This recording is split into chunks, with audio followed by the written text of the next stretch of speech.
session that I always wanted to get into. We've got so much to talk about. Do you really understand your clients? James Hanson from CARDNO, Group CARDNO University Manager. Yeah, that's right, Gerald. Okay, and I want to get stuck into the session in a moment, but I'm going to hit you up for something. I did a bit of research on you, James. You were in a boy band.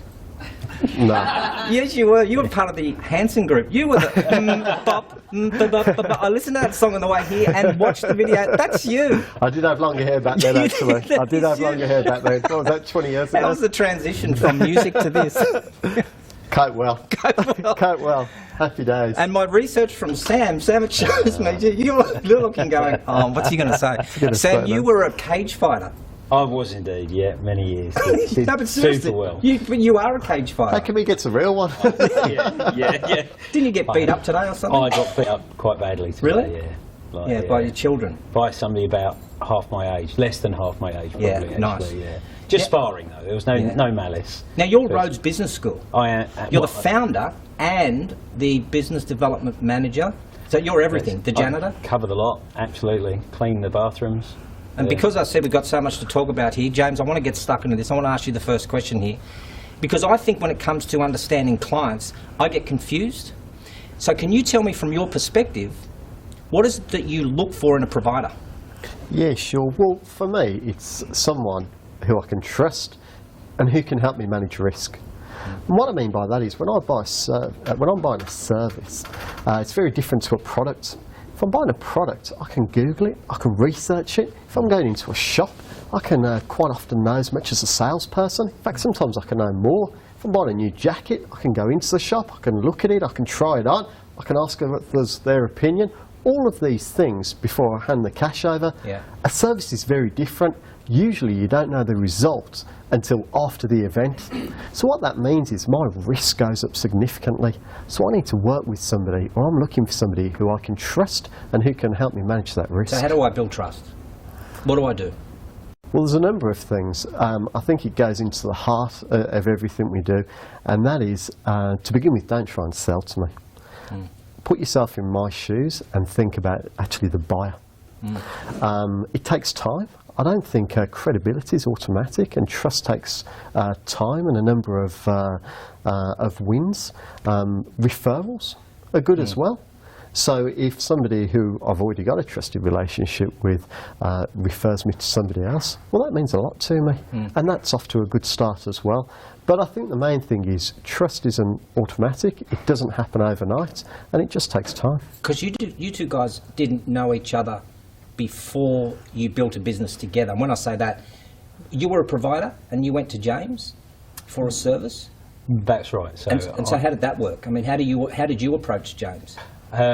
Actually, I was, by all accounts, very lucky because James doesn't typically answer the phone. I think he's way too busy, but I managed to catch him at a moment that he was answering the phone, and I tend to try to get cut to the chase with people that I'm talking to. I realise that people like James are very busy. Despite my ability to talk endlessly, and at other moments I realise that really what I need to do when I'm talking to somebody like James is introduce myself, let him know who I am, where I'm from, and really try to organise an appropriate time to catch up and talk about some of his learning needs and some of the problems that he encounters, and how myself and Rhodes Business School might assist in solving some of those problems. So what frustrates you then, James, when it comes to, say, Sam's in a way has got it. He wants to talk to you about your needs, he wants to understand your business, he doesn't want to sell to you. And you did mention that the people that come in that try to sell to you, that's one of your pain points. What's another pain point? Well, I think the key thing is, again, it's that point, understand from the buyer's side and the problems that I'm facing. So it's a little bit like this, Gerald. If you were planning a four-wheel drive tour across the Simpson Desert, you might have 6 to 12 months lead time for that. You've got a budget for that, but you need to upgrade your car. You might need new suspension, new spotlights, a new roof rack. And the local BMW dealership phones you up and says, Gerald, have I got a deal for you? I've got a BMW Z4, great colour, it's fast, it's a convertible, it will make you look like a superstar, and I will give you 30% discount off today. What do you think? You can't say, well, they're not really the problems that I've got today. you know, and you tell them your problems and they say, oh, forget about all this, I've got a sale for you, and this is what, you know, I'm saying it's a great deal, you'd be mad not to. You know, you have to ask yourself, well, how does that make you feel? Yeah. Would a better approach be for somebody to phone you up and say, tell me about your automotive troubles, Gerald? And you can tell them what your need is. And they can either say, look, we've got a solution for you, and we can help you with that. Alternatively, they may say, we don't do that, but I know somebody who does. Oh, and by the way, if you ever know anyone who needs a BMW Z4, well, I've got a great deal on those right now. And that's what I'm really looking for. Somebody who understands and wants to hear about the challenges and the problems that I have and can provide me with enough input so I can make an informed decision myself. You don't want me to sell to you on the first day, first meeting? No, I don't want you to sell to me at all. I think ultimately, you know, you're not selling, I'm buying. Yeah. And I think that's absolutely critical. And to put yourself in the shoes of the buyer, that's really important, because quite often I'll have that, and you know, we might not have planned for it, it might not have been in the budget.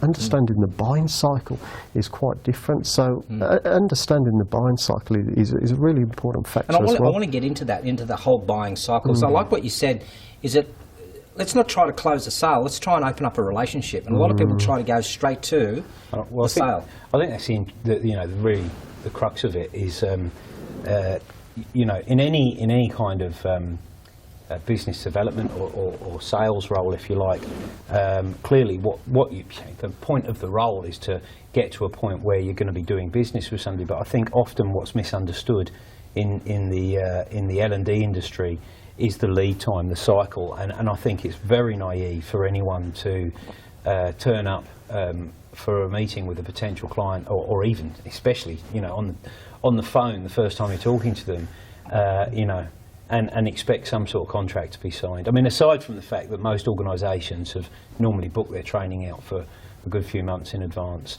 when you actually think about what's riding on that decision, I mean, when James looks to commit to a particular provider, we're not talking about, I'm guessing typically you're not talking about a few bucks. It's not only a commitment in terms of